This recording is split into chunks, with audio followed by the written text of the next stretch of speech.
Happy young me committing crime from the basement of my home, like it's magic. It was fun at first, till... Don't move! I got busted.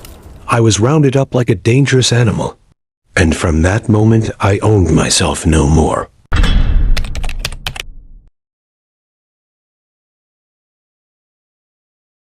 They told me not to dig too deep, that it was just a job, that numbers don't bleed.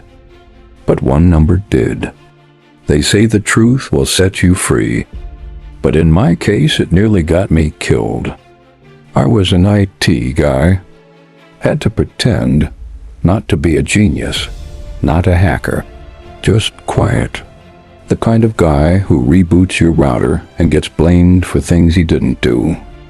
But in the spring of 2016, I found something I wasn't supposed to see, and once I saw it, I couldn't unsee it. My name is Callum. I worked in Dublin for a tech firm that handled back-end systems for companies in London. One of them was a big deal investment fund, Mirage Global Opportunities. To most people, Mirage was a superstar. It promised investors steady returns, even when the markets crashed. No losses, no drama, just smooth profits. But to me, it was too perfect, like a movie with no bloopers, or a machine that never made a sound. Something didn't feel right. My job was routine, checking servers, keeping dashboards online. But one day I noticed something weird. Every Friday, exactly at the same time, Mirage's system updated its results. No live data, no outside connections. Just pop new numbers. Perfect numbers. I remember thinking, wait, where are these results coming from? When I asked my boss, he said, don't think too much. They're just better at what they do. But I kept thinking. I stayed late a few nights, not to be a hero, just to satisfy the itch. That's when I discovered something shocking. The reports being sent to investors, fake. The charts, made by a program that spat out winning numbers, no matter what was really happening in the markets. They weren't investing money, they were pretending to. I sat at my desk, staring at those numbers, and whispered to myself, this entire thing is a lie. It got worse. Mirage wasn't just faking profits. They told investors their money was insured, so if anything went wrong, they'd be reimbursed. I checked the company offering this magical insurance, Legion Mutual. It didn't exist. No offices, no team, just a logo and a fake website. That's when I realized Mirage wasn't an investment fund. It was a performance, a staged show for investors who wanted to believe in miracles. One night I saw an email come in. An investor was asking to withdraw over 2 million euros. He needed the money for his daughter's medical treatment. And I froze, because I knew he wasn't going to get it. That was my breaking point. I gathered everything I had, screenshots, files, timelines.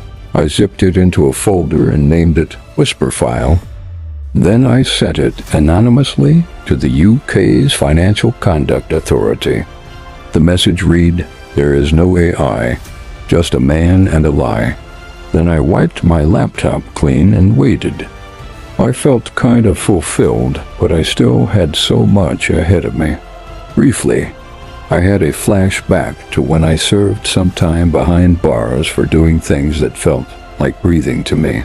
A cold sweat ran through my chest, and I said to myself, I'm never going back there again. They say a man only truly finds himself when he loses everything.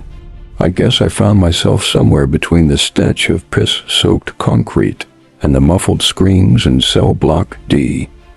no family name worth mentioning. I was the kind of guy who knew how to make a dollar squeal.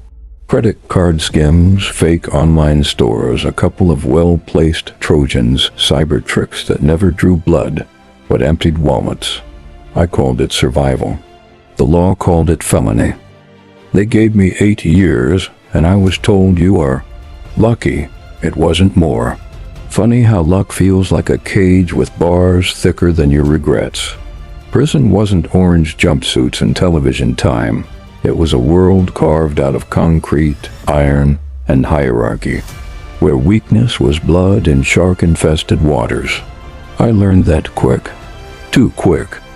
My first week inside, I got a welcome from 3 lifers who thought fresh meat was part of their dinner menu. I was rough-handled and screwed violently. I tried to fight back, I swear I did, but in there, screams don't travel far. Afterward, they left me broken inside and out. I bled that night, not just from places you can see, but from pieces of me I'll never get back. I didn't tell the guards. What was the point? The only code stronger than the law in prison is silence. I wrapped my pain in layers of sarcasm and blank stares, and I learned fast, learned to be quiet, learned to become invisible, until I wasn't. One day a junkie but feared inmate asked me what brought me there. I casually told him, but that got me hired immediately, in exchange for protection that'll save me from being constantly busted by the low-life inmates. It turns out being good with coding and analysis was worth something special. There was a cartel inside, the kind that made more money behind bars than most suits on Wall Street. Drugs, crypto wallets, offshore laundering, all from inside those walls. And guess I got hired to hack into accounts and wallet of wealthy people? They get the contacts. I do the damage. They called me scribe. I cooked codes, moved coin, masked trails. I transferred millions in twinkle of an eye and make it look like church donations. They all smile like a whipped dog. But the good thing was that I was paid for the jobs because my books, clean, precise. With every transaction, I was paid a little here and a little there. No cash ever got missing. No transaction went twisted. All went smooth. With the income, nothing flashy, just crumbs. But over time, crumbs become cake. I baked codes like magic, hacked accounts like skating. Soon I became popular. Even the wardens respect me. I was well protected, but I knew it won't be long till when the cookies will crumble. The cartel trusted me. Damn, they praised me. Scribes got golden fingers, they said. If only they knew those fingers can pickpocket their empire without them noticing, they'll cut them off. After 6 years, I walked out early on a good behavior badge. What the courts didn't know was that my behavior wasn't good, it was golden. I had friends in high places, the kind who wore robes by day and silk ties by night. Upon my release, I was transformed into an inside man, quiet, clean, untraceable. One of the terms of my release I agreed to was to bring down an important organization, but I wasn't given further information. I wasn't even given a choice to choose from. I was commanded. You see, prison didn't just scar me, it changed me. The assaults, the betrayal, the filth, they didn't break me. They reforged me. I made a vow one night as I sat in solitary, bleeding and numb. Never again would I turn a blind eye to evil. Never again would I play silent witness. Never again will I go down with a sinking ship. So when I got out and saw what the Mirage Funds were doing, laundering billions through shell charities, preying on the poor, silencing dissent, I knew what I had to do. I understood why I was planted there. Whistleblowing wasn't a choice. It was a scream that needed to be sounded aloud. The assignment was getting clearer. I had evidence and emails, audio recordings, hidden ledgers that even the forensic accountants missed. I'd seen the same patterns in prison. different players, same game. But blowing the whistle came at a price. Truth is, in a world built on lies, the man who speaks the truth is always the first to bleed. But in my case, I was protected. Maybe I thought I was, and now the walls are shaking. Mirage Funds is cracking, slowly but surely. People are starting to look closer, question deeper. The lies are unwinding. The plan of planting me in Mirage Funds is now playing out by itself, without instructions from anywhere. But me? I keep a low profile, always looking over my shoulder. I sleep with a knife under the pillow, and my laptop never leaves my sight. The road to redemption is paved with scars, but I'm walking it, bloody step by bloody step. And if I disappear, if one day I'm found floating in some river with cement shoes, let this be my legacy. They tried to kill the truth, but the truth never dies. You can't cheat an honest man, but you can bury one. Definitely not this time. Not me. Not Callum. I'm not going down. Never. Within 3 weeks, Mirage began to crumble. Investigators swooped in. Accounts were frozen. News headlines exploded. And Daniel Mercer, the man behind it all, vanished. For months, no one knew where he went. Some said Switzerland. Others said South America.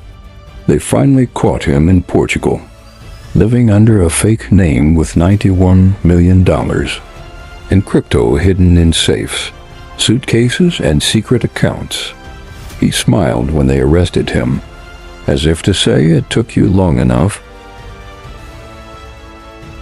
But here's what no one knows, not even the papers.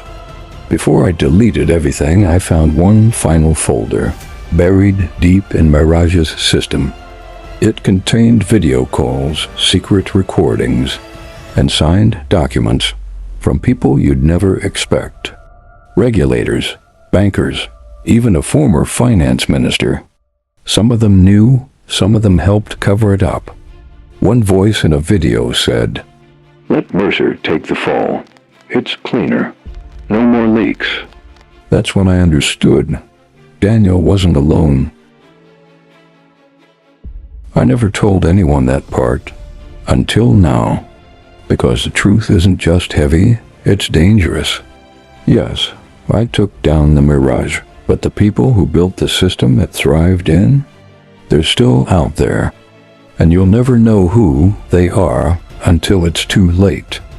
I'm not a hero, I just saw something wrong and chose not to look away. But if you're watching this, reading this, remember, in finance, the real scam isn't always a criminal. It's the silence of the people who know and do nothing. I was the whisper. And you? You might be the scream, the noise, whatever.